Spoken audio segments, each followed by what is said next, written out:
Assalamualaikum warahmatullahi wabarakatuh.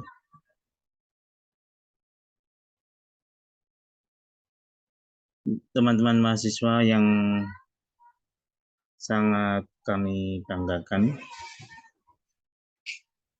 pada kesempatan kali ini kita akan meneruskan pembahasan kita tentang fungsi kuadrat yang kemarin sudah kita pelajari, di mana fungsi kuadrat itu merupakan bagian dari teori fungsi nonlinier, ya, atau masuk pada rumpun fungsi nonlinier yang memiliki 4 macam bentuk. Di antaranya fungsi kuadrat, fungsi kubik, fungsi eksponensial, dan fungsi logaritma. Pada kesempatan kali ini kita akan berfokus pada pembahasan tentang fungsi kuadrat, di mana fungsi kuadrat itu dapat menggambarkan dua bentuk kurva, dua bentuk kurva parabola, di mana kurva yang pertama itu berbentuk melengkung ke bawah, ya, seperti yang kita tahu ini. Dan yang kedua adalah dengan fungsi persamaan tertentu, kurva bisa berbentuk melengkung ke sisi kanan atau ke sisi kiri. Nah, ini kalau kita ibaratkan di dalam konteks ekonomi, salah satunya adalah ketika ingin melihat model kurva di dalam fungsi penawaran, fungsi permintaan, ya, maka kita bisa menghitungnya dengan membandingkan antara sudut P, ini yang pertama, ya, ini adalah dari sudut pandang harga, ya, di mana rumusnya adalah P sama dengan min A di kuadrat plus BQ plus C. Atau dari sudut pandang Q, ini quantity, yaitu barang yang diminta, sama dengan min A P kuadrat plus BB plus C. Ini kemarin sudah kita jelaskan. Sekarang kita menuju kepada contoh kasus, ya, contoh soal. Nah, di dalam contoh soal ini kita akan melihat bagaimana misalnya dari sudut pandang P atau sudut pandang Q, ya, nah, ini kurva dapat digambarkan, kurva permintaan khususnya. Nah, ini ada satu contoh, misalnya jika fungsi permintaan P sama dengan 9 min Q pangkat 2, gambarkan kurva permintaannya. Nah, seperti yang sudah kita jelaskan, ada beberapa tahapan di dalam menggambarkan kurva. Yang pertama adalah menentukan arah parabola. Nah, jadi dari sudut pandang price atau kuantitinya, maka arah parabola dapat ditentukan. Nah, misalnya dengan fungsi P sama dengan 9 min Q kuadrat, maka parabolanya akan terbuka ke bawah. Nah, ini sudah ditentukan untuk langkah pertama. Kemudian langkah kedua adalah tentukan jumlah titik potong terhadap sumbu Q dan P. Nah, titik potong pada sumbu Q, maka P0, ini dari sumbu Q, ya, maka P sama dengan 9 min Q kuadrat, atau 0, P-nya 0, ya, sama dengan 9 min Q kuadrat. Ini bisa kita turunkan. Angka 9 itu sama halnya dengan, ya, Q plus 3 tutup kurung, atau diperbanding dengan min Q plus 3. Karena Q-nya ini kuadrat, sedangkan ini adalah min Q, maka di satu sisi Q-nya positif dan di sisi yang lain Q-nya negatif. Nah, sehingga dari turunan ini dapat dijabarkan Q plus 3 sama dengan 0 atau min Q plus 3 sama dengan 0.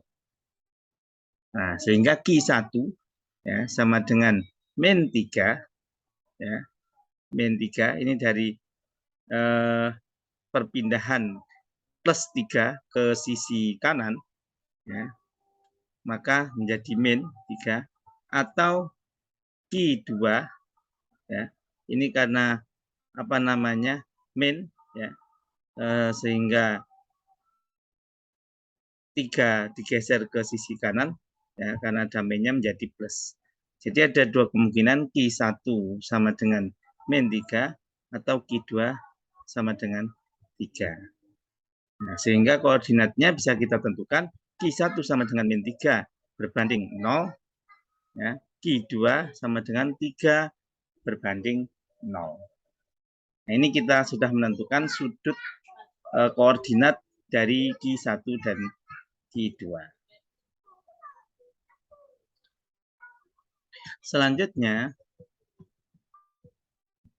untuk nomor 2, misalkan titik potong pada sumbu P, maka Q 0. Nah, P sama dengan 9 min Q2. Otomatis P sama dengan 9 min 0 pangkat 2. Nah, karena 0 min 0 pangkat 2 tidak bisa dihitung, sehingga P sama dengan 9. Koordinatnya menjadi P sama dengan 0 berbanding 9. Jadi titik Q dan titik P sudah ditentukan. Dan sekarang kita masuk pada langkah selanjutnya, yaitu menentukan titik puncaknya.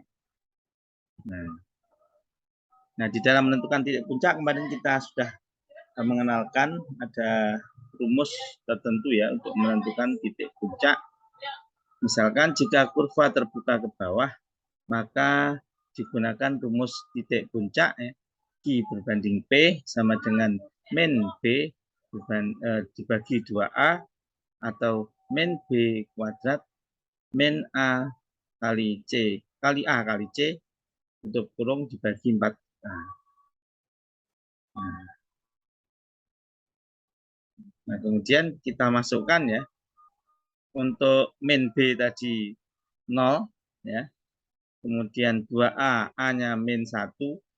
Nah, kemudian min B0 kuadrat min 4, A-nya 1, C-nya 9. C-nya 9. Kemudian min 0, ini kan min 0 ya, sama 2 kali min 1 berarti min 2. Diturunkan ya. Kemudian min 0 kuadrat min ini min 4 dikali min 1 min 4 min 1 berarti 4 kali 9 min 36. Sedangkan ini min 4 ya, jadinya ini 0 bagi 2 ini 0, 36 dibagi 4 9. Jadi titik Q dan titik P di dalam pada puncaknya ini 0 berbanding 9.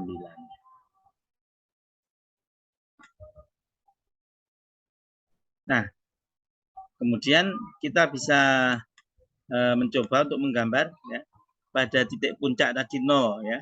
Jadi garisnya ini 0 untuk Q ya, Q-nya 0, sedangkan P-nya 9 naik ke atas. Nah, sedangkan Q1, Q2 tadi ya, ini adalah 3 untuk Q1 dan min 3 untuk Q2.